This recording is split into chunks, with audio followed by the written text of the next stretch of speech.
यह है कोलपोल टेबलेट। अब कोलपोल हो या फिर डोलो हो या फिर क्रोसिन हो, कोई भी टेबलेट हो जो पेन को, फीवर को ठीक करे, उसमें जो केमिकल होता है, जो सोल्ट होता है कॉम्पोजिशन, उसमें पैरासीटामोल होता है। तो कोलपोल में भी पैरासीटामोल है। तो हम लोग आज की इस वीडियो में देखेंगे पैरासीटामोल के बारे में कि पैरासीटामोल बॉडी में कैसे काम करता है, कौन कौन एंजाइम को ब्लॉक करता है और कैसे फंक्शंस करता है और कैसे हमें ठीक करता है, वो सब देखते हैं। तो पैरासीटामोल का दूसरा नाम है एसिड अमीनोफेन। इसको एसिड अमीनोफेन भी कहा जाता है। क्योंकि इसलिए कहा जाता है इसके स्ट्रक्चर की वजह से, जो कि ये केमिकल है तो इसका कुछ ना कुछ स्ट्रक्चर तो होगा ही। तो उस स्ट्रक्चर के अकॉर्डिंग इसका नाम है एसिड अमीनोफेन। तो स्ट्रक्चर देखते हैं। तो स्ट्रक्चर है जैसे कि यह है बेंजीन, और बेंजीन ये OH लग गया तो फेनोल ग्रुप बन गया, और यहाँ पे एमीन ग्रुप है, यहाँ पे डबल बॉन्ड। तो ये है पैरासीटामोल केमिकल जो है इसका स्ट्रक्चर। तो ये वाला जो ग्रुप है, ये ग्रुप, इसको कहा जाता है फेनोल ग्रुप। तो फेनोल ग्रुप से हो जाएगा फेन, और ये वाला जो है ये है एमीन ग्रुप। तो अमीन ग्रुप से हो जाएगा अमीनो, और ये वाला जो ग्रुप है ये है एसिटाइल ग्रुप। तो एसिटाइल से हो जाएगा एसिड। तो एसिड अमीनोफेन, एसिड अमीनोफेन। तो इसी स्ट्रक्चर से इसका नाम है रखा गया है एसिड अमीनोफेन। अब आगे देखते हैं कि ये जो पैरासीटामोल है, ये पैरासीटामोल दो तरह का बॉडी में जाने के बाद काम करता है। एक तो एंटीपायरेटिक काम करता है। एंटीपायरेटिक मतलब फीवर में ये इसको दिया जाता है, और एक काम करता है एनाल्जेसिक। एनाल्जेसिक मतलब पेन के लिए। लेकिन पैरासीटामोल इन्फ्लेमेशन में काम नहीं करता है। और इन्फ्लेमेशन में काम क्यों नहीं करता है वो भी आगे वीडियो में देखेंगे। उससे पहले ये देखते हैं कि ये जो फीवर और पेन हो रहा है बॉडी में, ये कैसे हो रहा है, वो मैकेनिज्म क्या है वो देखते हैं। तो बॉडी में फीवर पेन कैसे हो रहा है वो देखते हैं। बॉडी में क्या होता है कि जब कहीं भी फीवर और पेन होता है तो प्रोस्टाग्लैंडिन्स नाम का केमिकल्स होता है। प्रोस्टाग्लैंडिन्स नाम का केमिकल होता है, उसका प्रोडक्शन बढ़ जाता है। लेकिन ये प्रोडक्शन बढ़ता क्यों है? जब भी फीवर या फिर पेन होगा तो बॉडी में जो सेल्स होता है, कोशिका जो सेल्स होता है, वो सेल्स क्या करता है, एराकिडोनिक एसिड रिलीज करने लगता है। एराकिडोनिक एसिड रिलीज करना शुरू कर देता है। जब भी फीवर, पेन या फिर इन्फ्लामेशन होगा, इन तीनों का केस में एराकिडोनिक एसिड बॉडी रिलीज करता है, मतलब सेल्स जो होता है कोशिका, वो रिलीज करना शुरू कर देता है।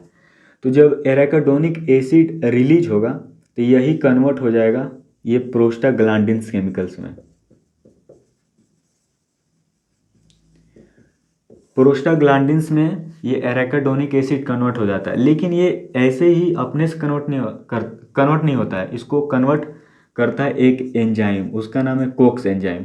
कोक्स मतलब cyclooxygenase. Cyclooxygenase enzyme arachidonic acid को प्रोस्टाग्लैंडिन्स में कन्वर्ट करता है। और जब प्रोस्टाग्लैंडिन्स का प्रोडक्शन बढ़ जाएगा तब फीवर होगा, पेन होगा और इन्फ्लेमेशन होने लगेगा।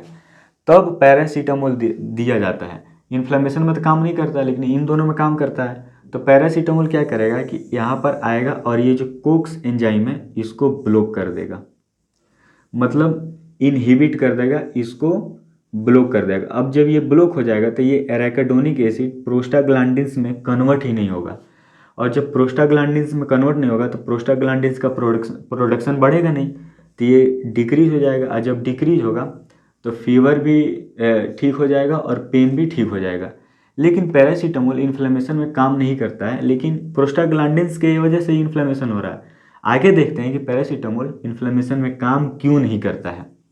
तो ये जो कोक्स एंजाइम था, COX कोक्स, ये कोक्स कई तरह का होता है। जैसे कि कोक्स होता है 3 तरह का। एक तो कोक्स 1, और एक होता है कोक्स 2 और एक होता है कोक्स 3। तो ये जो पैरासीटामोल है, ये पैरासीटामोल कोक्स 3 को ब्लॉक करता है। यहाँ पर कोक्स 3 होता है, कोक्स 3 को ब्लॉक करता है और ये कोक्स 3 ब्रेन में प्रेजेंट रहता है। इसका मतलब ब्रेन में प्रेजेंट रहता है तो पैरासीटामोल जाएगा ब्रेन में और ब्रेन में जाने के बाद कोक्स 3 को ब्लॉक करेगा। और जब कोक्स 3 जो है ये रिस्पॉन्सिबल होता है फीवर और पेन के लिए, मतलब ब्रेन है ये फीवर और पेन को कंट्रोल करता है। तो अगर पैरासीटामोल कोक्स 1 या कोक्स 2 को ब्लॉक करता जो कि ब्रेन में प्रेजेंट नहीं रहता है, अगर इन दोनों को ब्लॉक करता तो इन्फ्लेमेशन भी सही हो जाता, फीवर के साथ साथ पेन के साथ साथ इन्फ्लेमेशन भी सही होता।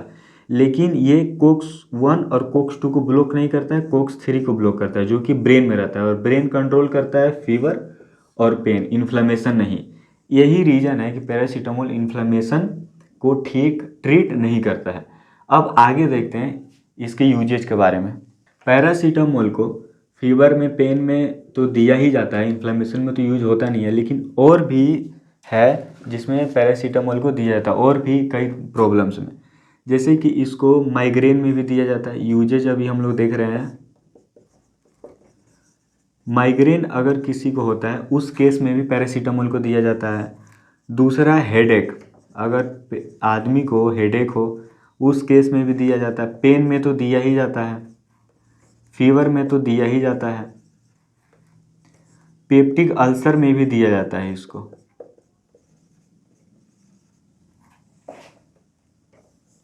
और अगर ब्रोंकियल अस्थमा किसी को हो रहा है तो ब्रोंकियल अस्थमा के केस में भी इसको दिया जाता है।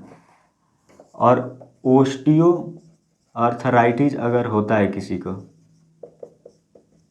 तो ओस्टियो आर्थराइटिस के केस में भी इसको दिया जाता है। अब देखते हैं कि पैरासीटामोल का डोजेज फॉर्म, कि कौन कौन से डोजेज फॉर्म में अवेलेबल होता है। तो ये हर एक तरह का डोज फॉर्म में अवेलेबल है।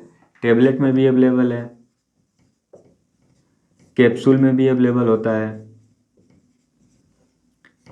और ये सिरप में भी अवेलेबल है। सिरप बनाया जाता है बच्चों को, चिल्ड्रंस के लिए, और ये इंजेक्शन मतलब पेरेंट्रल फॉर्म में भी अवेलेबल होता है। तो हर एक फॉर्म में ये अवेलेबल है, टेबलेट, कैप्सूल, सिरप और इंजेक्शन के फॉर्म में अवेलेबल है। अब देखते हैं हम लोग इसका एडवर्स इफेक्ट।